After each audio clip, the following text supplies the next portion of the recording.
É, pessoal, a Chinatsu encontrou a Yumeka e exigiu saber de toda a verdade, porque a Yumeka não contou nada pra ela do que de fato aconteceu para que elas rompessem com a sua amizade. Bora conferir mais esse capítulo de Blue Box porque foi incrível e eu tô esperando bastante esse embate da Chinatsu com a Yumeka porque ela está decidida a saber de tudo o que acontecia com a sua melhor amiga. E aí galera do canal do Bando Jogo, como vocês estão? Espero que todos estejam muito bem e hoje para mais um capítulo do nosso Blue Box, Aluno Haku, o melhor romance de todo o universo. Bom, muito obrigado a todos que estão deixando aquele like, que estão compartilhando, comentando, se inscrevendo nesse canal. E eu pergunto pra vocês, já indicaram aí Blue Box pro amiguinho? Se não indicaram, indiquem hoje, agora, nesse momento, porque precisamos que a nossa fandom cresça cada vez mais. E bom, vamos para mais esse capítulo, um capítulo muito legal, eu gostei bastante do final dele. E cada vez mais eu começo a gostar da Chinatsu. Gente, esse desenvolvimento dela, ela tendo foco, ela fazendo coisas, ela amadurecendo. Cara, simplesmente isso daqui tá muito legal. E bom, gente, o nosso capítulo vai começar com a Chinatsu acordando logo de manhã, às 5h30 da manhã, e ela se levanta e ela acaba se recordando do que a Yuna falou no capítulo passado, quando disse pra Chinatsu que nem todo mundo poderia colocar o mesmo esforço que ela colocava no basquete. Ninguém poderia se esforçar e ser levado aos limites, assim como a Chinatsu fazia consigo mesma. Só que esse capítulo nos dá uma percepção diferente do que as pessoas imaginam da Chinatsu e como ela é de verdade. Porque mesmo que ela queira pular ali os treinos e tudo, ela tem um objetivo, ela tem um pensamento e ela tenta seguir com esse pensamento, mesmo que aquilo faça com que ela continue treinando e treinando. E aí é bom a gente observar, porque tem um detalhe que o Gojo Careca ele comentou comigo nesse capítulo lá no Discord, que eu achei interessante, que quando ela acorda, ela parece estar olhando fixamente para alguma coisa que está de frente com a sua cama. E para quem não se lembra, o cacto ficava mais ou menos ali. E talvez ela tenha se lembrado do cacto crescendo, ou então do Taiki, que é também uma pessoa esforçada, e é por isso que essa parte vai se ligar diretamente para a continuação do capítulo, quando a Chinatsu tiver ali um papinho com o Taiki. Então eu achei isso muito simbólico e interessante, porque quando a Chinatsu ela acaba acordando, você percebe que ela se levanta e depois ela quer deitar novamente, depois de lembrar do que a pessoa tinha falado pra ela, porque ela também sente vontade muitas vezes de descansar, de não sair da cama quando ela tá com muita preguiça, assim como qualquer outro tipo de pessoa. Só que ela tem um objetivo em mente, ela tem algo que ela quer conquistar, e para conquistar isso, muitas vezes ela tem que vencer essa preguiça, essa vontade de pular os treinos da manhã. E eu compreendo bastante isso, porque quando a gente faz muitas coisas ao mesmo tempo, trabalha, estuda, esse monte de coisa, tem hora que a gente cansa, a gente quer descansar, mas se a gente quiser, por exemplo, terminar os nossos estudos, ou então se esforçar e melhorar em alguma coisa que a gente goste bastante, sendo tocar um violão, sendo aprender uma nova língua, esse tipo de coisa, você precisa continuar tentando, porque se você desistir, esse passo que faz você desistir, normalmente te faz acomodar no meio do caminho, e aí você começa a desistir mais vezes, então você vai parando, até um momento que você já não está fazendo mais treino nenhum pela manhã. Então o que a Chinatsu e o Taiki nos mostram não é persistência, mas sim disciplina. Disciplina em continuar tentando, mesmo até quando você está muito cansado, mentalmente e fisicamente. Bom, eu achei isso bem interessante, e é então que ela acaba acordando, se levanta, vai lá pegar o bentô e tudo mais, para poder ir para a escola. Dessa vez a mãe do Taiki não ficou dormindo até tarde, e aí, né, tem uma brincadeirinha entre eles, porque o Taiki dá uma espetada na mãe dele, e a irmã dele fala assim, pô, eu acordo toda manhã, faço a comida para você, e você ainda fala assim comigo, ó, devia ser tratada com mais carinho, ó. Então, ó, o seguinte, se vocês querem me tratar bem, vamos fazer o seguinte, vocês vão trazer aqui um bolo quando vocês voltarem da escola, viu? Então eu achei bem legal essa parte. E o que conecta o começo desse capítulo com essa parte que a gente vai ter agora numa conversa da Chinatsu com o Taiki é quando a Chinatsu pergunta pra ele, você já teve vontade de pular esses treinos da manhã? E bom, é claro que em uma hora ou outra o Taiki pensaria isso, só que ele se esforça muito por conta da Chinatsu. E nisso a gente pode pensar no seguinte, o que uma pessoa ao seu lado caminhando contigo, por exemplo, não te ajuda a continuar se motivando? É igual a academia, gente. Quando você tá indo pra academia, academia, se tem alguém te acompanhando, meio que você ganha um incentivo. Pô, aquela pessoa tá indo também, então eu também vou. Se aquela pessoa não vai, às vezes você perde essa motivação de ir. E aí vocês podem ver o paralelo que o Taiki, ele é necessário para Chinatsu e a Chinatsu é necessária para o Taiki, formando assim um casal. Gostei bastante, dá pra gente ter essa analogia. E aí então o Taiki responde para ela dizendo que sim, ele tem vontade às vezes de pular o treino da manhã, quando ele tá com muita preguiça, muita vontade de ficar só na cama, principalmente naqueles dias um pouquinho mais frios, assim, que a gente quer ficar bem no cobertorzinho e tal. Só que quando ele pensa como ele vai ser no futuro, como será o seu próprio futuro, poxa, se eu vacilar agora, no meu futuro eu posso acabar não conquistando aquilo que eu desejo tanto. Então o seu desejo de ter aquele algo, de buscar aquele algo, é muito mais forte, ou tem que ser muito mais forte do que a preguiça de ficar na cama. E chegando naquele futuro, se arrependendo de não ter feito coisas que ele fez no passado, faz com que ele pense que ele não gostaria de ver um eu dele fracassado, entre aspas, que desistiu no meio do caminho, mas que poderia ter levantado na cama e feito algo. Então é bem legal isso, porque é aquela coisa da gente falar, ah, não vamos deixar pra fazer agora, vamos fazer amanhã. E aí você vai deixando o amanhã, o amanhã, o amanhã e nunca faz aquele tipo de coisa. Então tô gostando bastante dessa temática assim de Blue Box, que tá interessante com a minha própria vida, gente. Sobre projetos e coisas que eu quero fazer, mas que se eu não me esforçar, que eu não der o primeiro passo e continuar caminhando, eu não vou conseguir alcançar. E bom, gente, depois disso, a Chinatsu fala pra ele que ele é um cara trabalhador, é um cara que se esforça bastante,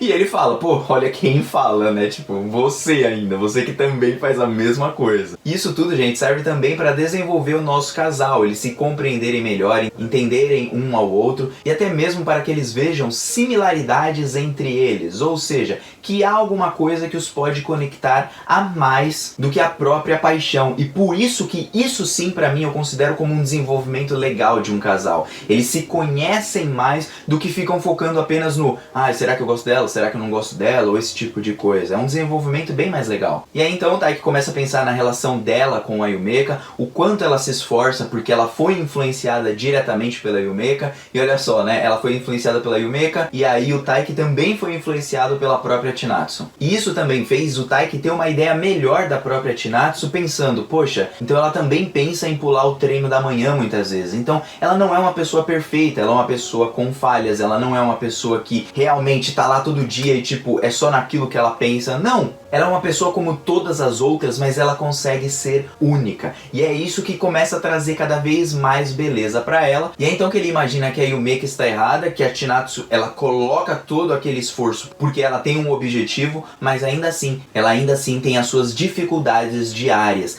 E graças a isso, ela não tem tempo livre, ela não tem um tempo de descanso, vamos dizer assim. Resumidamente falando, ela não tem uma vida fácil, não seria tempo a palavra correta. E é então que ele fala, pô, mas eu ainda gostaria que elas continuassem juntas como amigas, porque a Chinatsu sente falta dela. E aí então acontece o seguinte, as meninas do basquete, elas foram jogar em outro local, porque elas tinham uma partida de tarde, e o treinador do time de basquete masculino tem um ingresso sobrando pro pessoal para ver o campeonato de inverno das meninas. E aí então tava sobrando lá um ticket por causa da sua esposa, e aí ele oferece lá pra galera, o Taiki acaba escutando e fala, eu quero.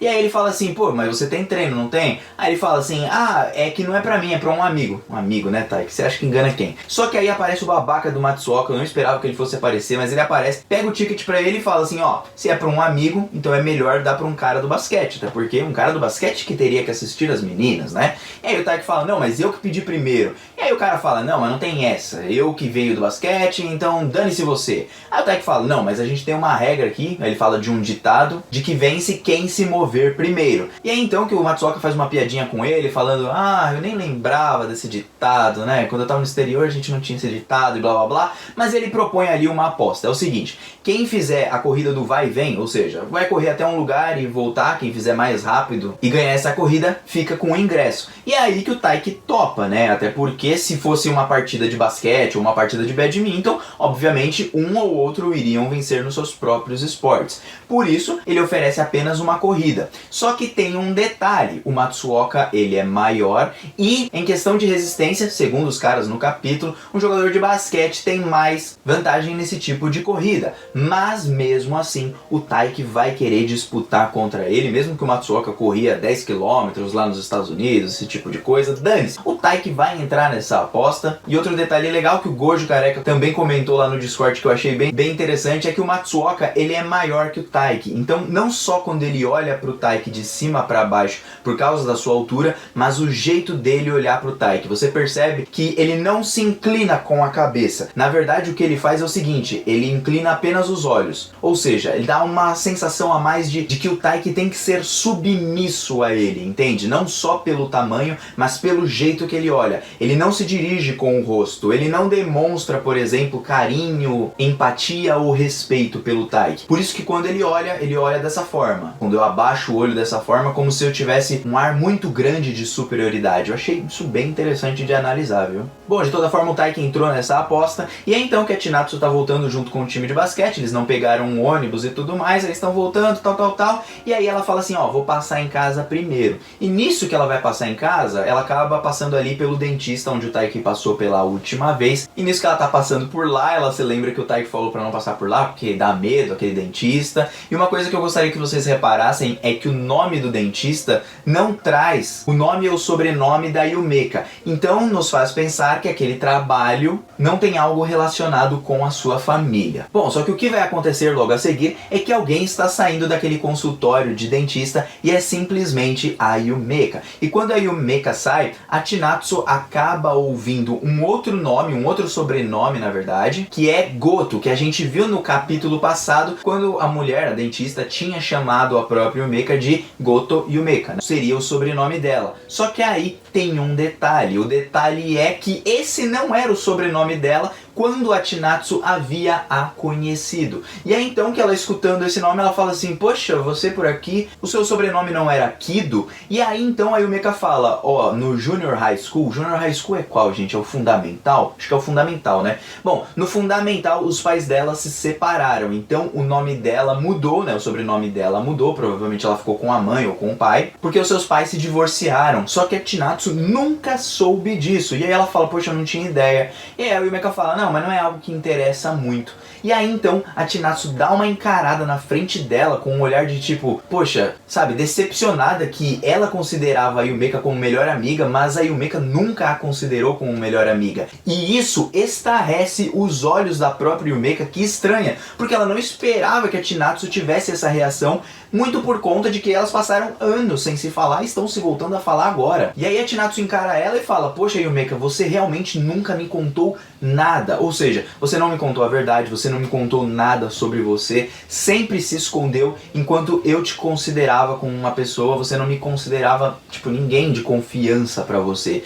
E isso deixa ela super chateada. Termina ali o capítulo com o Taiki se preparando também pra corrida com o Matsuoka, e aí vai o detalhe, gente. O que eu falei que teria envolvimento familiar na relação da Yumeka com a Chinatsu? Com certeza a relação entre os pais não é boa, o pai pode ter abandonado, como a gente tem bastante em clichês, shonen, qualquer tipo de história, até shoujo tem bastante isso. Então o pai pode ter abandonado e aí a Yumeka foi viver com a mãe casou novamente e com isso ela assume um novo nome. Outro detalhe importante de falar é uma teoria que o pessoal trouxe lá no Discord, que eu achei bem legal, sobre a Yumeka estar trabalhando para sair de casa porque não aguenta seu padrasto ou sua madrasta, dependendo de com quem ela vive, ou porque ela já mora sozinha e precisa cuidar das suas próprias coisas, ou até mesmo ela pode já estar morando com o seu namorado e saiu de perto da sua família, porque a sua família não se importava nem um pouco com ela. Só que para sobreviver sem a sua própria família, ela precisa de muito dinheiro, o que não te daria tempo para jogar basquete, e aí ela tem que desistir do basquete.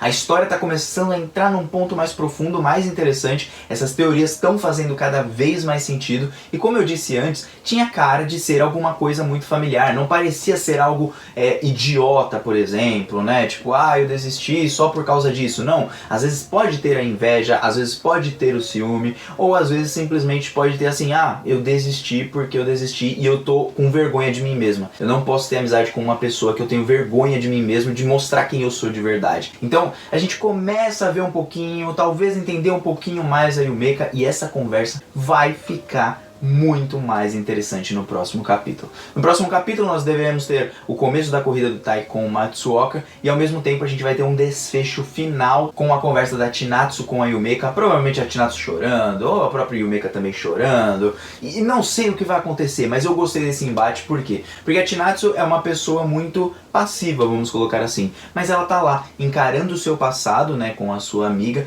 e tentando conhecer mais ela, saber quem ela é de verdade, e isso eu achei interessante, porque é algo que eu não esperava. Eu esperava normalmente que ela saísse de lá e falasse, tudo bem, desculpa aí te incomodar e tal, vambora. Mas não, vou encarar a minha melhor amiga aqui. Ela considera ela sua melhor amiga, tanto que tem isso na nota do editor em japonês. Agradecimentos ao Kenji por ter informado isso pra mim. Bom, de toda forma, esse foi o capítulo de Blue Box. Gostaria de saber o que vocês acham das teorias, o que vocês acham, assim, dos pensamentos que eu trouxe aqui. E vamos para o próximo, sempre esperando mais. Desse melhor romance e drama que eu já vi na minha vida. Blue Box é o melhor de todos. Mano, Joe tá vazando, até uma próxima. Beijo no coração, fui, valeu.